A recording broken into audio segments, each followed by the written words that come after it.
Die ANC-veteraan eerwaarde Frank Chikane is in Februarie aangestel as die voorsitter van die party se Integriteitskommissie. Hy het onlangs gesê dat 'n gebrek aan optrede teen korrupsie een van die grootste dryfvere vir die party se kwynende steun onder kiesers is. Die eerwaarde is hier oorkant my om die rol van die Integriteitskommissie te bespreek. Reverend, so I want to start with the news. The former Secretary General of the ANC, Ace was formally expelled from the ANC following his process with the Integrity Commission. That's a very prominent example. But I've heard you say that there are 97 cases that were supposed to be heard last year, and only a handful were able or were willing to voluntarily appear before the Commission. Does that not say that the majority of ANC members don't really respect this Commission? Well, I have no understanding why they did that. I was not a member of the Commission at that time. But when I came in as chair, we reviewed all the cases and I found this particular matter. And the ANC NEC had given them a deadline to say if you don't go to the commission by this date, then you'll be referred to the disciplinary committee. But that didn't happen. And so our recommendation to the NEC was refer them to the disciplinary committee because that's your decision. And so that action has been taken, and I'm sure they will account for themselves about why, give reasons why they didn't appear before the commission when they go to that disciplinary committee. Perhaps a reason was, and many analysts share the sentiment, that the Commission is toothless. So my question would be, does the Commission have teeth? Well, I do have teeth. No, I think the point is the Commission's role is to assess issues of integrity and make a recommendation. The people who act are the NEC. Now, in the previous period, there was lots of factionalism and divisions within the NEC of the ANC. Most of those reports never got tabled to the executive committee. And because of that, no action was taken. But with the new leadership, following their election in December, they have committed they are going to deal with these matters, the old and the new. That's why we gave them the 97 and said -5.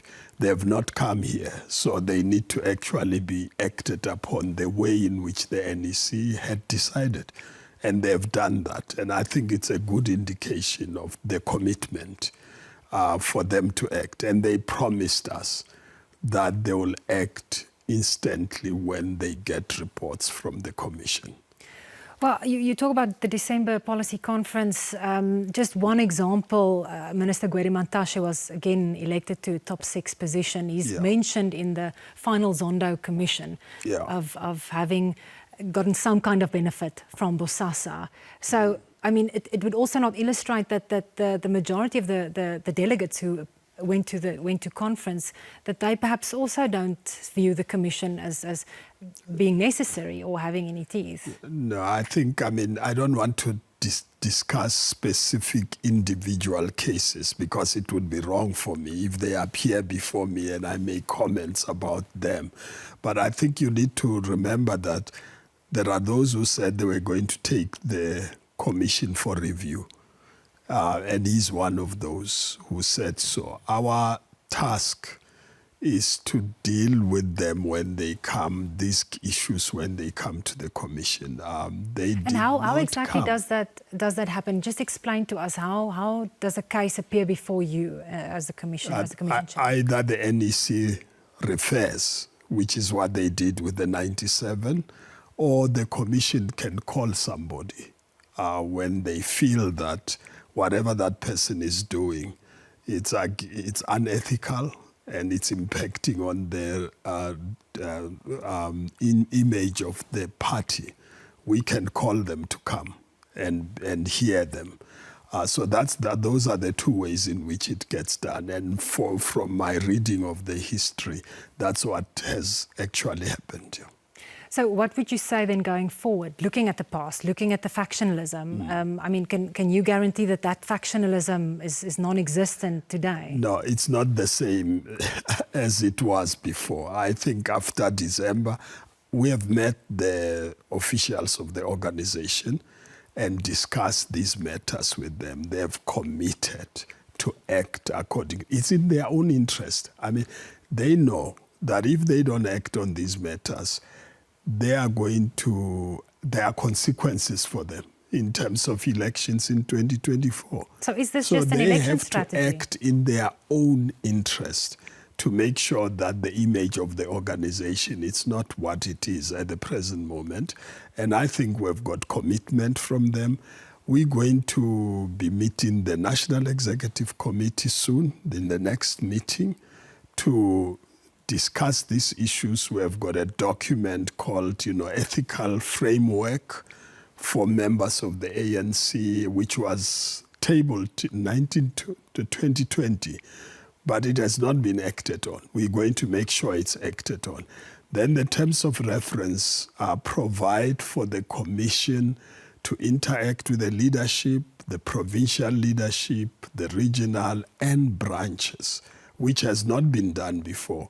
So instead of waiting for cases to say, oh, you've really acted in an unethical way, we have to get members to understand what it means if you act unethically and how it affects the party. But I want to ask you again, you've just mentioned elections and what the consequences might be. Reverend, is it not problematic then to see it in those terms, that we are only seeing a change in behaviour because these members are afraid of losing power? No. I'm saying it is in their own interest. Remember, the human beings operate differently. In the past, they were comfortable. They thought everything is okay. They will still get people voting for them. In the last election, people stayed away. They didn't vote for other parties. They simply stayed away. And there are consequences for that. So you need to worry. If you are a leader of a party and your integrity impacts, your ethical behavior impacts negatively on the organization or the party, then you should be concerned about it, and the people should. But I think since we talked to the media, since Tuesday last week, people have been talking to me, and they are saying, we want our organization back. We don't want people who are rotten to remain in leadership and impact negatively on the organization, because we believe that this organization is the one that will meet their needs in terms of the challenges on the ground, in terms of their policies, their plans, which are not being executed. Reverend, thank you so much and best of luck. Yeah.